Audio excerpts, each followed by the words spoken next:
ताज्या बातम्यांसाठी महानकरेला सबस्क्राइब करा आणि बेल आयकॉनला क्लिक करा। शिरसे एसटी स्टँड जवळ कारला भीषण आग। शिरसे तालुका राधानगरी येथील एसटी स्टँड परिसरात काल गुरुवारी रात्री 7 वाजण्याच्या सुमारास सर्व्हिसिंगला घेऊन जात असताना मारुती 800 कारला अचानक आग लागल्याने एकच खळबळ उडाली। सुदैवाने या घटनेत कोणतीही जीवितहानी झाली नाही, मात्र आगीमुळे परिसरात भीतीचे वातावरण निर्माण झाले। मिळालेल्या माहितीनुसार शिरसे येथील एका सर्व्हिसिंग सेंटर शेजारी दुरुस्तीसाठी आणलेल्या एका मारुती 800 कारमध्ये अचानक शॉर्ट सर्किट झालं आणि काही क्षणातच आगीने रौद्ररूप धारण केलं। आग लागताच चालकाने प्रसंगावधान राखत तात्काळ गाडीतून उडी मारल्याने तो सुरक्षित बचावला।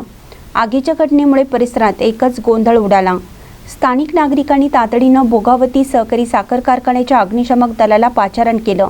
अग्निशमक पथकाच्या प्रयत्नानंतर आगीवर नियंत्रण मिळवता आले। आगीचे नेमकं कारण अद्याप स्पष्ट झालं नसलं तरी शॉर्ट सर्किट हे प्राथमिक कारण मानलं जात आहे। या आगीत कारचे मोठे नुकसान झाले आहे। महानकरी न्यूजसाठी विजय बकरे, राधानगरी।